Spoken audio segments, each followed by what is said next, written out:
Le 28 août 2020, Haïti est secoué par une terrible nouvelle. Montferrier Dorval, bâtonnier de l'Ordre des avocats de Port-au-Prince, est assassiné devant son domicile à Pellerin 5. Quelques minutes seulement après son arrivée chez lui, des hommes armés ouvrent le feu et prennent la fuite. L'émotion est immense. Montferrier Dorval n'est pas un homme politique ni un chef de parti. C'est un avocat respecté, un professeur de droit constitutionnel, un intellectuel dont la parole compte dans le débat public. Qui a tué Montferrier Dorval ?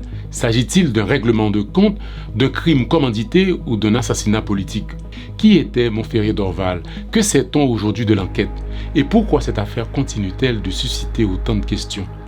C'est ce que nous allons voir dans cette nouvelle page d'histoire.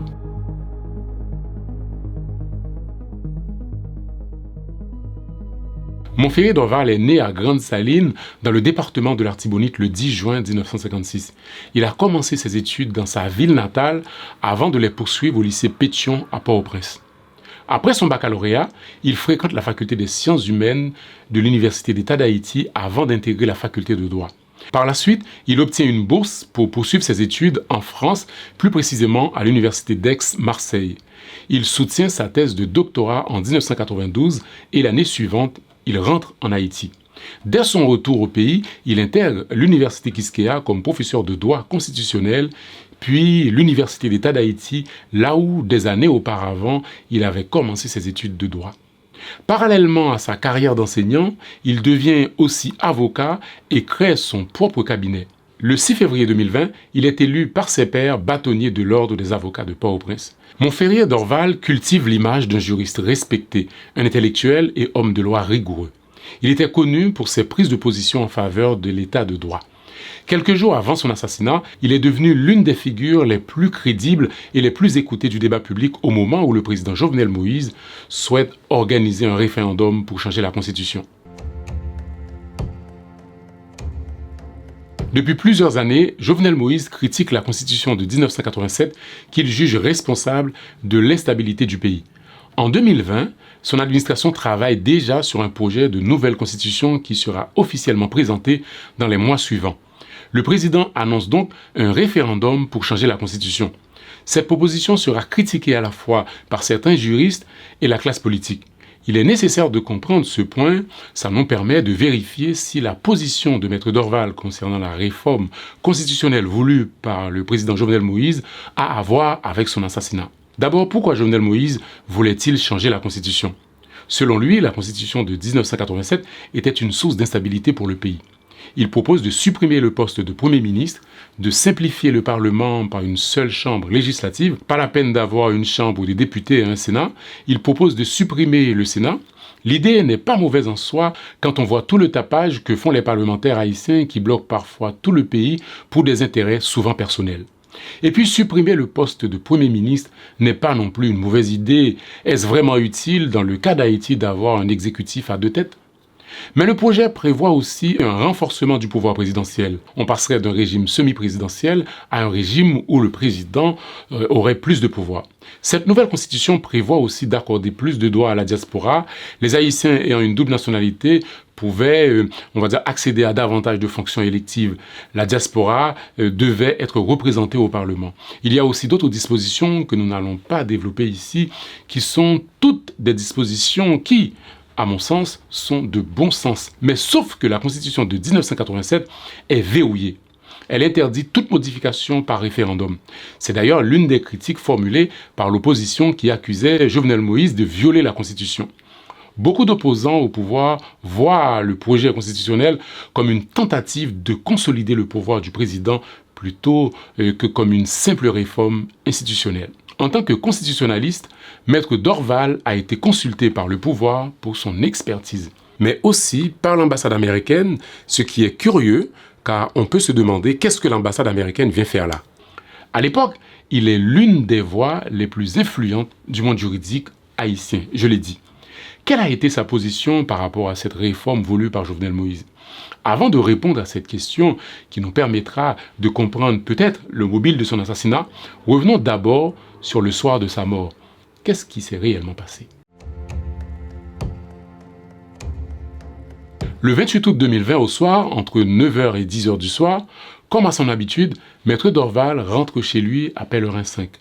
Sa maison se trouvait non loin de la résidence du président de la République. Curieusement, ce soir-là, les policiers qui habituellement montaient la garde à l'entrée de ce quartier étaient absents. Au moment où il rentrait chez lui, des hommes armés qui l'attendaient, ou peut-être qui le suivaient, ouvrent le feu. Le bâtonnier reçoit plusieurs balles et meurt sur le coup. L'opération est rapide et méticuleuse. Fait curieux, au moment où les assassins ouvrent le feu sur Maître Dorval, des feux d'artifice sont tirés dans une maison juste à côté. Peut-être une manœuvre pour faire diversion. Qui sont les occupants de cette maison? Sont-ils de mèche avec les assassins?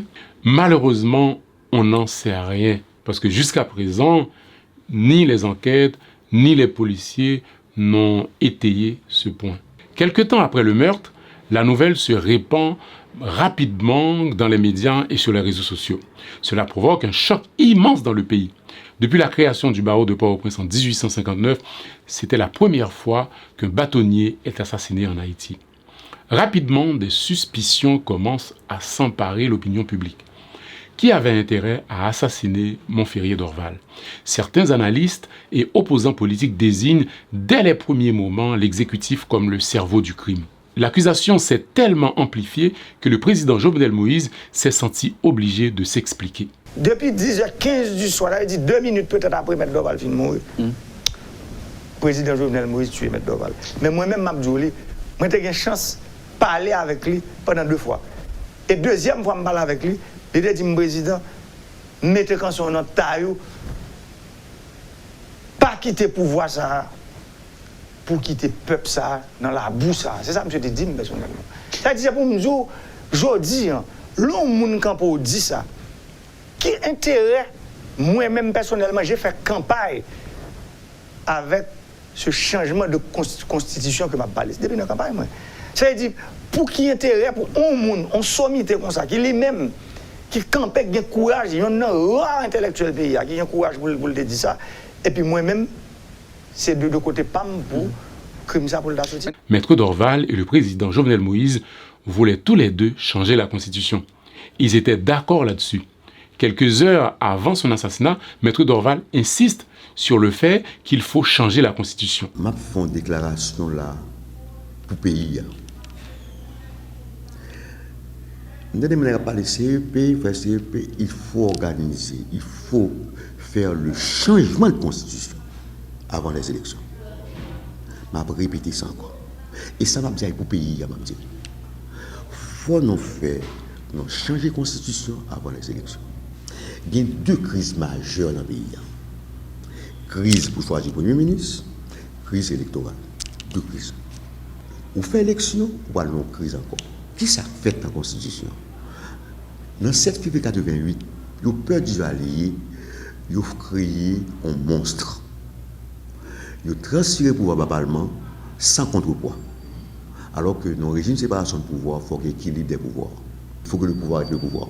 Quelle que soit l'option choisie, il faut nous refaire la Constitution d'abord avant les élections. Ses dernières déclarations publiques avant son assassinat sont assez claires sur le changement de la Constitution. Il explique que le changement de la Constitution est une nécessité. Mais ses positions pour changer la Constitution étaient différentes de celles de Jovenel Moïse. Maître Dorval refusait d'être associé au projet de Jovenel Moïse, d'où sa fameuse phrase avant sa mort dans une émission de Magic 9. « Président gain a fait pâle, moi gain a fait pam. Le président a son affaire et moi j'ai la mienne. » Si Jovenel Moïse voulait modifier rapidement la Constitution par référendum, Maître Dorval voulait quant à lui remplacer la Constitution, changer complètement de régime. Jovenel Moïse voulait changer la Constitution pour gouverner autrement. Montferrier Dorval voulait changer la Constitution pour refonder l'État. Et c'est une différence fondamentale, car d'ailleurs, Jovenel Moïse avait déjà commencé à gouverner par décret depuis plusieurs mois. Maître Dorval n'était pas vraiment ce qu'on appelle un opposant politique. C'était un homme libre qui n'avait pas de chapelle et qui ne répondait que par le doigt. Mais malgré cela, les proches du bâtonnier révèlent qu'il a été l'objet de menaces et d'intimidations du Palais national. Revenons à l'intervention du président Jovenel Moïse sur Télémétropole au sujet de l'assassinat du bâtonnier. Le président va donner une information qui va alors enflammer les esprits. Maître Dorval mourit à 10h13. À 10h15, je me songeais, c'est madame qui vient me montrer, de 2 minutes après, vidéo qui est sortie. Ça veut dire, il y a toute une campagne de communication qui est préparée. Est-ce que le président a mesuré la portée de cette déclaration? Ou s'agit-il tout simplement d'une maladresse? Beaucoup de gens utilisent cet extrait comme une preuve de la culpabilité de Martine Moïse. Ils se demandent comment la première dame a pu obtenir la vidéo de l'assassinat de l'avocat 2 minutes après le crime. Est-ce que ce que dit le président accuse vraiment son épouse? Dans l'émission, Jovenel Moïse explique que 2 minutes après le crime, une vidéo de l'assassinat était déjà en ligne et que c'est sa femme qui lui a montré la vidéo.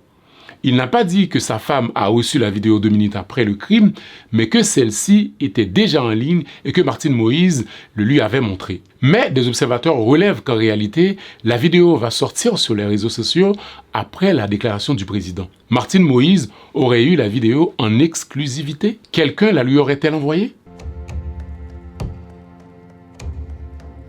Quelques semaines après le meurtre, la police identifie plusieurs suspects, parmi lesquels Maudley Sénéjo, alias Abidi, Makender Fizeme, Dunes Vilpic, alias Ja, Markenson Charles, alias Cobra, Gerson Laurent, alias Tiluc, Michelet Augustin et Johnny Toussaint. Selon les enquêteurs, ces individus se seraient associés pour organiser et exécuter l'assassinat. En janvier 2021, la police annonce l'arrestation de Gerson Laurent, présenté comme l'un des principaux suspects. Pendant son arrestation, il a eu des échanges de tirs avec la police. Blessé, il est admis à l'hôpital sous surveillance policière. 2 autres suspects clés du dossier sont également arrêtés. Il s'agit de Vilpic Dunes, cité plus haut. Il avait en sa possession, lors de son arrestation, des documents prouvant qu'il travaillait pour le Palais national et le ministère de l'Intérieur. Un autre suspect clé, celui qui nous intéresse le plus ici, c'est Makender Fizeme, présenté par plusieurs médias comme le chauffeur de Martine Moïse. Là, ça devient plus troublant. Comment quelqu'un qui travaille pour la première dame s'est-il retrouvé suspect dans un tel crime? Et comment est-on remonté jusqu'à lui? Après le crime, le téléphone de Maître Dorval a été retrouvé en possession d'un individu qui indique l'avoir acheté à Makender Fizeme. La police arrête donc Makender Fizeme. On a retrouvé sur lui une carte SIM appartenant à Maître Dorval et il est suspecté d'avoir été présent dans la maison du bâtonnier le jour du meurtre. Ça fait quand même beaucoup. Makender Fizeme a-t-il donné des explications? A-t-il fait des révélations? Et surtout, où se trouve-t-il aujourd'hui? Bon, pour l'instant présent, il est volatilisé dans la nature. Il a été en prison. Et bon, sur la gouvernance d'Ariel, lorsque les gangs ont vandalisé la pénitentiaire nationale, eh bien, il est volatilisé dans la nature. Curieusement, le dossier va être bloqué par une sorte de main invisible. Le juge d'instruction chargé de l'affaire, Raynor Régis, a convoqué Martine Moïse, l'ancien Premier ministre Joseph Jout et quelques conseillers du Palais national comme Guichard Doré, Rénal Lebéris, mais sans succès. Ils ont tout simplement boudé la convocation du juge. Par la suite, le juge a été l'objet de menaces. Sa voiture et sa maison ont été attaquées. Il a été obligé de mettre sa famille à l'abri à l'étranger avant de retourner au pays pour continuer l'instruction. Il relance ses convocations aux mêmes personnes et étrangement, les policiers affectés à sa sécurité sont désarmés par une décision du directeur de la police nationale, Léon Charles. D'autres faits curieux vont avoir lieu. Après le meurtre, la maison de Maître Dorval est surveillée par des policiers afin de protéger la scène du crime. Mais malgré cela, la maison a été vandalisée. Des individus ont pourtant réussi à pénétrer dans la maison et à emporter plusieurs objets, dont un en particulier. Le bâton du bâtonnier. Ce n'est pas un simple objet décoratif. Le mot bâtonnier lui-même vient de ce bâton qui est transmis lors de chaque passation de fonction. Il symbolise l'autorité du bâtonnier, mais aussi la continuité de l'unité de l'ordre des avocats. Ce bâton n'a pratiquement aucune valeur marchande. En revanche, sa valeur symbolique est immense. Pourquoi le voler? La question reste entière. Ces policiers qui gardaient la maison du bâtonnier pendant le vol ont été arrêtés dans le cadre de l'enquête. Mais le Premier ministre de l'époque, Joseph Jout, est intervenu pour les faire libérer. Et ce n'est pas tout. Le juge Raynor Régis a fini par démissionner le 16 septembre 2021 après de nombreux obstacles rencontrés dans l'instruction de l'affaire. Il est remplacé par le juge Rubens Élisée. Mais avant même que ce dernier commence à travailler, on apprend que quelques mois après le crime, dans la nuit du 19 octobre 2020, des pièces à conviction du dossier avaient été volées. Oui, des individus se sont introduits au greffe du cabinet d'instruction et ont emporté des documents importants du dossier. On dirait un mauvais film policier, mais c'est la réalité. Qui a commis ce vol et au profit de qui? Ce dossier était pourtant conservé dans un endroit très sécurisé. Les pièces ont été volées dans les dossiers. Il n'y a aucune porte qui ont été brisées. Aucune porte. Mais des pièces à conviction ont été volées dans les cadres et dans le dossier. 2 ans et demi après, le dossier dans son ensemble a été volé encore au greffe du tribunal. Et ce dossier a été gardé dans un coffre. Eh bien, ce coffre a été emporté. Mais là encore, pour arriver au greffe principal du tribunal, il faut quand même traverser, disons, 6 à 7 portes. Et il y a une porte vitrée. Cette porte-là n'a été brisée. Et dès le commencement, nous disons l'affaire de M. Dorval, pour nous, c'est un crime d'État. Une enquête a été ouverte pour déterminer qui est l'auteur de cet acte. Mais elle est restée sans suite. Seulement 4 mois après avoir été désigné, le juge Rubens Élisée démissionne sans jamais toucher au dossier.